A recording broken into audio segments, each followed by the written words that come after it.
اور آیت کیا تھی؟ اللہ فرماتا ہے وَمِنَ النَّاسِ مَن يَقُولُ، لوگوں میں سے کچھ لوگ ہوں گے، لوگوں میں سے کچھ لوگ ہوں گے اور وہ کہیں گے، کیا کریں گے؟ آمنا، ہم نے ایمان لایا. ہم بھی کہتے ہیں لوگوں میں سے کچھ لوگ ہوں گے ہم نے ایمان لایا. کس پر؟ آمنا باللہ، ہم نے اللہ پر ایمان لایا، ہم نے اللہ پر ایمان ہے. وہ بالیوم الآخر، ہم نے آخرت پر ایمان لایا. غریب کے بچے کہتے ہیں، جو جمعہ آتے ہیں وہ بھی کہتے ہیں، جو عید بقرعید آتے ہیں وہ بھی کہتے ہیں، جو روزہ نہیں رکھتے وہ بھی کرتے ہیں، جو نماز پڑھتے ہیں وہ بھی کہتے ہیں، جو نماز نہیں پڑھتے ہیں وہ بھی کہتے ہیں کہ ہم نے ایمان لایا اللہ پر اور آخرت پر. مگر قرآن آگے کیا کہہ رہا ہے؟ وہ لوگ جو کہتے ہیں کہ ہم نے ایمان لایا اللہ پر آخرت پر، وما ہم بمؤمنین، محبوب وہ مومن نہیں ہے.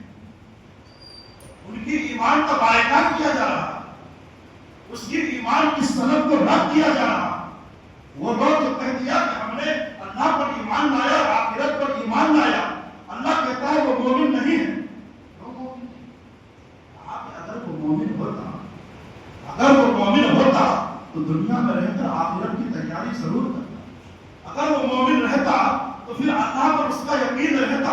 اس کے یقین کو دیکھیے کہ اس کو اللہ کی ذات پر یقین اس کا اٹھ گیا، اللہ کی ذات سے اس کا بھروسہ اٹھ گیا، اللہ کی ذات سے اس کی اعتماد اڑ گیا. اگر نہ اٹھتا تو کبھی بھی وہ اپنے چلتے ہوئے راہوں کی تکلیف کو دیکھ کر کبھی بھی اللہ کی ناشکری نہیں کرتا. یہ انسان ہے دوستو، یہ زندگی میں 70 سال زندگی بہترین گزارتے ہیں. ان کے ہاتھ تندرست، ان کی کمر تندرست، ان کی چہرے کی آنکھوں کی روشنی برقرار، ان کا چہرہ برقرار، ان کا سینہ جو ہے بہتر سے بہتر، ان کا جسمانی تندرستی سب اچھا ہے. مگر 70 سال کے بعد جب ہی اس کے گھٹنے میں درد ہوتا ہے. یہ اتنا ناشکری انسان ہے کہ 70 سال کی زندگی جو تندرستی کا گزارا، پیر کی تندرستی، ہاتھ کی تندرستی، سینے کی تندرستی، آنکھوں کی تندرستی، چہرے کی تندرستی، 70 سال کے بعد جب اس کے پیر میں تھوڑا سا درد ہوتا ہے اور کمر اس کا اٹکتا ہے تو نہ جانے دن میں کتنے بار وہ بولتا ہے کہ میں کمر کی درد سے بیکار ہوں، میں پیر کی درد سے بیقرار ہوں، میں آنکھوں کی درد سے بیکار ہوں. عجیب معاملہ، یہ 70 سال کی زندگی آپ نے صحت کا گزارے اور آپ نے کبھی یہ نہیں کہا کہ ماشاءاللہ میرا جسم تندرست ہے، میرے ہاتھ تندرست ہے، میرا چہرہ تندرست ہے، اللہ نے مجھے کتنی بہتر سے بہتر زندگی عطا فرمایا ہے. جیسے ہی طاقت چھینا جاتا ہے ان کے زبان پر ناشکری کا الفاظ آتا ہے. اس پر اللہ پر ایمان نہیں. مخدوم شرف الدین کہتے ہیں کہ میری نیندیں اڑ گیا. سیدنا عمر فاروق اس آیت کے بارے میں کیا کہتے ہیں؟ اس آیت کے بارے میں وہ کہتے ہیں کہ جب حضرت سیدنا عمر فاروق رضی اللہ تعالیٰ عنہ کو زخم لگایا گیا اور زخم لگنے کے بعد حضرت سیدنا عمر فاروق نے اپنے بیٹے کے گود پر اپنا سر رکھا.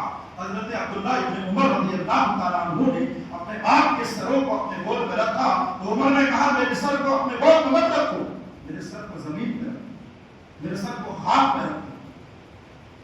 یہ بڑا خلیفہ اپنے بیٹے سے بیٹا کہتا نہیں بابا، آپ کا سر ہاتھ میں رہنے کی نہیں ہے، آپ کا سر میرے گود میں رہنے کی ہے. عمر نے جب تنبیہ کی اور سختی کی اپنے بیٹے کو، نہیں میرا سر تم ہاتھ پہ رکھو. حضرت عمر فاروق کا سر جیسے ہی زمین پر رکھا گیا اپنے رخسار کو زمین پر رکھا اور کر کہا مولا وَمِنَ النَّاسِ مَن يَقُولُ آمَنَّا بِاللَّهِ وَبِالْيَوْمِ الْآخِرِ، میں بھی کہتا رہا کہ اللہ پر میں ایمان لایا اور آخرت پر میں ایمان لایا اور تو کہتا ہے وہ مومن نہیں ہے. نہ جانے عمر کے ساتھ اگر یہ سوال ہو جائے تو ہم کیا کریں؟ یہ بڑے لوگوں کی بڑی سوچ تھی، یہ بڑے بزرگوں کی بڑی بڑی سوچ تھی.